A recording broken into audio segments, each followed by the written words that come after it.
Obviously, a 200-pound Victorian writing desk wasn't made to be moved all by yourself, but it also hadn't come with those incomprehensible IKEA instructions showing a blocky illustrated guy getting help from a buddy, so there wasn't anything saying not to try it. I took a step back, assessing the desk where it was strapped to the roof of my car. It was the only piece of furniture I'd brought with me, and it was a monstrosity. My old landlord in North Carolina had helped me load it onto my car in the first place, and it had been the reason I'd made the drive to Florida in one straight shot, stopping only briefly at rest areas and a Taco Bell in Stark. If I undid the straps, it was possible the desk would slide right off the car. I had an image of trying to catch it and ending up flattened into a pancake like a cartoon character under a piano. But I could brace it against my body, maybe, ease it to the ground. Then I could penguin walk it up the driveway to the house. I turned to survey my dad's old house, which had been sitting empty for the last 6 months, since he'd died back in January. I guessed it was my and my little brother's house now, technically. But this house hadn't felt like mine since the day my mother and I had moved out when I was 13.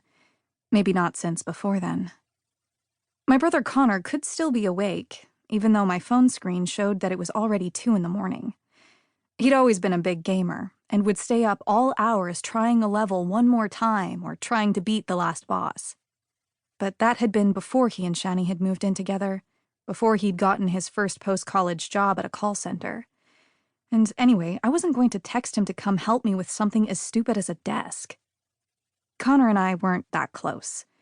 We'd barely grown up together, for one thing. When our parents divorced, he'd chosen to stay with our dad, while I'd gone with our mom. He was also 7 years younger, 23 to my 30, although that fact alone couldn't fully explain his optimistic exuberance in contrast to my jaded cynicism. We'd spent time together during holidays and select weekends, of course, but still, when I thought of him, I mostly remembered the way he would eat ketchup by the bowlful when he was 6 years old. I typed "how to move heavy furniture by yourself" into a search on my phone and scrolled through the results.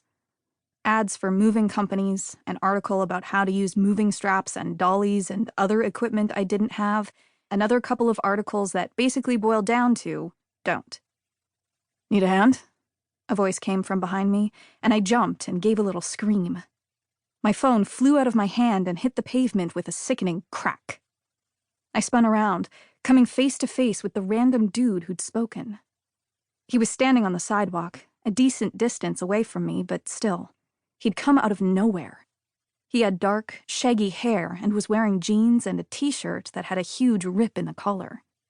When I glanced down, I saw that his feet were bare,